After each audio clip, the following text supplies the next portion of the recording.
सरपंच और उप सरपंच के क्या कार्य है और क्या शक्तियां हैं। इन तमाम चीज़ों के लिए हमारे व्यूअर्स का लगातार कमेंट आ रहा था कि आखिर सरपंच या उप सरपंच का या पंच का क्या क्या कार्य हैं, क्या शक्तियां हैं। आज इस बिंदु पर हम खुलकर चर्चा करेंगे और आपके सवालों का जवाब जहां तक होगा देने का प्रयास करेंगे। नमस्कार, मैं हूं सुनील बॉबी और आप इस समय देख रहे हैं गांव की सरकार।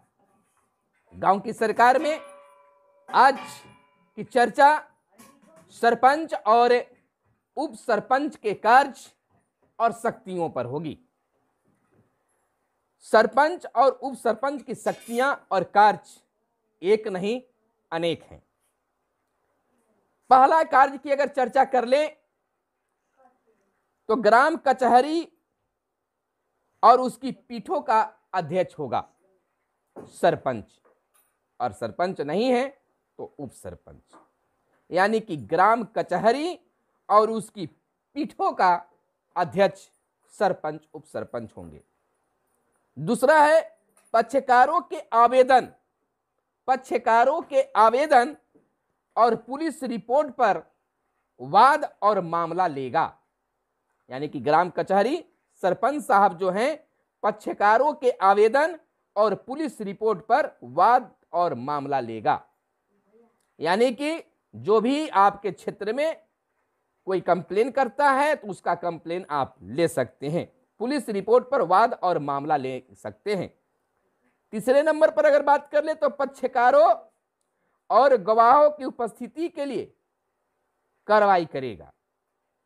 फिर से सुनिएगा, तीसरे नंबर पर पक्षकारों और गवाहों की उपस्थिति के लिए कार्रवाई करेगा और ऐसे वादों या मामलों के निपटारे के लिए साक्ष्य लेने तथा पक्षकारों, गवाहों तथा यथापेक्षित अन्य व्यक्तियों की उपस्थिति के लिए बाध्य करने तथा दस्तावेजों या लिखतों को प्रस्तुत करने के लिए उसे सिविल प्रक्रिया संहिता 1908 के अधीन सिविल न्यायालय की शक्तियां होगी, यानी कि आप कोई भी साक्ष्य की मांग कर सकते हैं, किसी व्यक्ति को उपस्थित रहने के लिए आप पत्र दे सकते हैं, आदेश दे सकते हैं।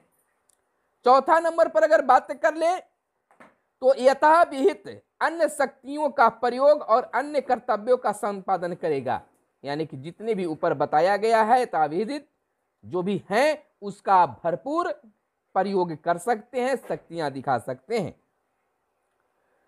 बात कर ले तो उप सरपंच, सरपंच के पद रिक्त रहने या सरपंच की असमर्थता अथवा अस्थायी अनुपस्थिति के दौरान उनके सारे कर्तव्यों का निष्पादन और उनकी सभी शक्तियों का प्रयोग करेगा तथा किसी अन्य शक्ति अथवा कर्तव्य का प्रयोग अथवा निष्पादन करेगा जो विहित किए जाएं। कहने का मतलब कि उप सरपंच का पावर तभी होगा जब सरपंच साहब जो हैं असमर्थ हो या अस्थायी रूप से अनुपस्थित हो, तब उप सरपंच को ये शक्तियां मिलेगी। सरपंच अथवा उप सरपंच का त्यागपत्र अथवा हटाना। सरपंच अथवा उप सरपंच जिला पंचायत राज पदाधिकारी को स्वलिखित आवेदन देकर अपना पद त्याग कर सकते हैं। अगर आप सरपंच हैं या उप सरपंच हैं और अपने पद से त्यागपत्र देना चाहते हैं तो आपको जिला पंचायती राज पदाधिकारी को अपने से लिखा हुआ आवेदन देकर त्यागपत्र दे सकते हैं। यह लागू होगा सरपंच और उप सरपंच दोनों पर। 2 उपधारा 1 के अधीन प्रत्येक त्यागपत्र जिला पंचायत राज पदाधिकारी द्वारा उसकी प्राप्ति की तिथि से 7 दिनों की समाप्ति के बाद प्रभावी होगा, यानी कि आपका त्यागपत्र 7 दिनों के जिस तिथि से आवेदन दिए हैं उस तिथि के 7 दिन के बाद वह लागू होगा, बाकी दिन आपको पहले काम करना होगा। बशर्ते कि 7 दिनों की इस अवधि की समाप्ति के पूर्व वह जिला पंचायत पदाधिकारी को स्वलिखित आवेदन देकर ऐसा त्यागपत्र वापस न ले। अगर 7 दिन से पहले अगर आप चाहते हैं कि हम त्यागपत्र न दें तो वापस जाकर ले सकते हैं। यदि कोई उप सरपंच किसी ग्राम कचहरी का सदस्य नहीं रह जाए तो वह अपना पद छोड़ देगा। आगे की अगर बात कर ले तो अविश्वास प्रस्ताव द्वारा सरपंच को हटाया जाना। सरपंच को हटाया भी जा सकता है, यानी कि आपको अविश्वास प्रस्ताव लाकर और उप सरपंच को भी अविश्वास प्रस्ताव लाकर हटाया जा सकता है। पंच का जो त्याग पत्र की अगर बात कर ले तो किसी ग्राम कचहरी का कोई पंच ग्राम कचहरी के सरपंच को स्वलिखित आवेदन देकर अपना पद का त्याग कर सकता है। एक बड़ी पावर यहाँ पर सरपंच साहब को है। बता दूं कि अगर पंच अगर चाहे त्याग पत्र देना तो आपको वह अपने लिखा हुआ आवेदन आपके पास देकर त्याग पत्र दे सकता है। उसका पद ऐसे त्याग पत्र की तिथि से 7 दिनों की समाप्ति पर रिक्त हो जाएगा, बशर्ते कि वह 7 दिनों की उक्त अवधि के भीतर सरपंच को अपना स्वलिखित आवेदन देकर ऐसा त्याग पत्र वापस न ले। यानी कि दूसरा आवेदन देकर कहे कि भूल चूक से हमने दिया है, हम त्याग नहीं देना चाहते 7 दिनों के अंदर, तो उसको वापस भी हो जाएगा। पंचों की आकस्मिक रिक्तियों की पूर्ति। अगर पंचों की आकस्मिक रिक्तियों की पूर्ति कैसे होगा, तो जब किसी पंच का स्थान उसके हटाए जाने या पद त्याग मृत्यु अन्यथा रिक्त हो जाए तब किसी नए पंच का निर्वाचन विहित रीति से किया जाएगा और अपने पद पर तब तक बना रहेगा जब तक कि वह पंच जिसके स्थान पर उसका निर्वाचन हुआ है अपने पद पर बने रहने का हकदार होता। यदि ऐसी रिक्ति नहीं हुई होती तो यह इस प्रकार से कार्यभार भी सरपंच साहब को दिया गया है। आपको बता दें कि कतिपय कार्यवाहियों में सरपंच उप सरपंच या पंचों द्वारा भाग नहीं लिया जाना यह भी एक बड़ी चीज मानी जाती है। वादों और मामलों को दायर करना और उसकी सुनवाई करना। इस अधिनियम के जो है अधीन दायर किए जाने वाला प्रत्येक वाद या मामला सरपंच के समक्ष दायर किया जाएगा और जहां सरपंच की सेवाएं उपलब्ध न हो वहां उप सरपंच के समक्ष और उसे ग्राम कचहरी की किसी ऐसी न्यायपीठ द्वारा सुना और अवधारित किया जाएगा जिसमें सरपंच तथा वाद या मामले से संबंधित पक्षकारों द्वारा नामित किए जाने वाले ग्राम कचहरी के पंचों में से 2 पंच तथा यथाविहित रीति से सरपंच द्वारा चुने गए 2 अन्य पंच शामिल हो सकते हैं। परंतु यदि कोई पक्षकार यथाविहित समय के भीतर किसी पंच के नाम निर्दिष्ट नहीं करे तो सरपंच या उसकी अनुपलब्धता की स्थिति में उप सरपंच ग्राम कचहरी के पंचों में से पंच निविष्ट कर सकते हैं। तो इस प्रकार से पंच सरपंच और सरपंच साहब को पावर बहुत सारे हैं। विवादों का सौहार्दपूर्ण समझौता कराने के लिए ग्राम कचहरी का न्यायपीठ का कर्तव्य जान ले। ग्राम कचहरी की न्यायपीठ इस अधिनियम में उपबंधों के अधीन किसी वाद की सुनवाई करते समय या किसी मामले का विचारण करते समय पक्षकारों को यथाचित रीति से नोटिस देने के बाद पक्षकारों के बीच सौहार्दपूर्ण समझौता कराने का प्रयास करेगी और इस परियोजनार्थ न्यायपीठ यथोचित रीति से और अविलंब वाद या मामले का या उनके गुण पर प्रभाव डालने वाली सभी बातों और उसके समाधान का अन्वेषण करेगी।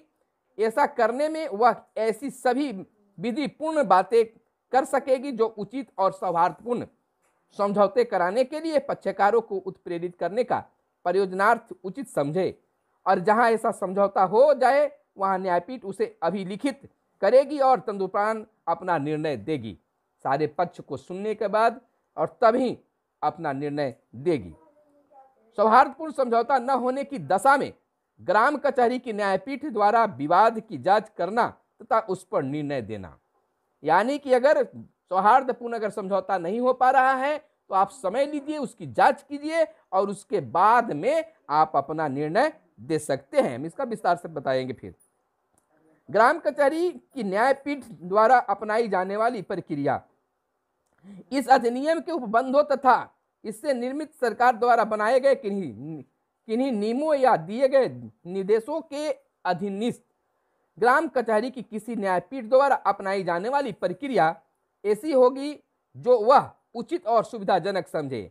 न्यायपीठ इस अधिनियम द्वारा या उसके अधीन विहित प्रक्रिया से भिन्न किन्हीं अन्य साक्ष्य विधियों का या प्रक्रिया पालन करने के लिए बाध्य नहीं होगी।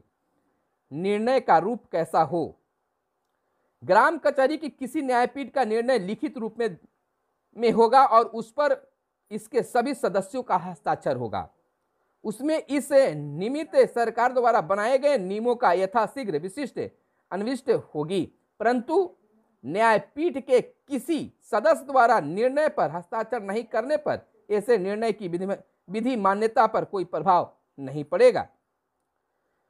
आपको बता दें कि दंडित अधिकारिता दंड प्रक्रिया संहिता 1973 अधिनियम 2 1974 में अन्विष्ट किसी बात के होते हुए भी इस अधिनियम के उपबंधों के अधीन ग्राम कचहरी की न्यायपीठ को ग्राम पंचायत की स्थानीय सीमाओं के भीतर निम्नलिखित अपराधों और ऐसे अपराधों को दुष्प्रेरण तथा ऐसे किसी अपराधी करने के प्रयासों का यदि ऐसे अपराध उनकी अधिकारिता की स्थानीय सीमाओं के भीतर किए हो तो विचारण करने की अधिकारिता होगी, यथा भारतीय दंड संहिता 1860 1860 में होगा।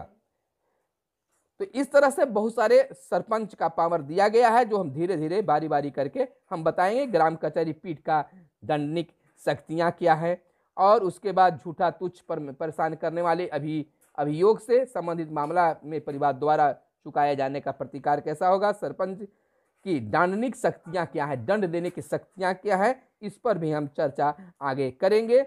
इन तमाम चीज़ों पर हम धीरे धीरे आपको बताएंगे। ग्राम कचहरी द्वारा कतिपय वादों की सुनवाई नहीं किया जाना, किन वादों पर आपको सुनवाई नहीं करना है, क्या अपील कर सकते हैं, मामले वापस कैसे लिया जा सकता है, तमाम चीज़ों को हम बताएंगे। ग्राम कचहरी की न्यायपीठ पर मुख्य न्यायिक दंडाधिकारी, अपर मुख्य न्यायिक दंडाधिकारी या अवर न्यायिक दंडाधिकारी या मुंसिफ की शक्तियाँ क्या होगी। तो इस तरह से तमाम प्रक्रियाओं को हम बताएंगे धीरे धीरे करके तमाम चीज़ों को। तो आप हमारे साथ बने रहिए और देखते रहिए आप अपना चैनल। धन्यवाद। फिर मिलते हैं अगले वीडियो में, तब तक के लिए दीजिए इजाजत। धन्यवाद। जय हिंद, जय भारत, वंदे मातरम।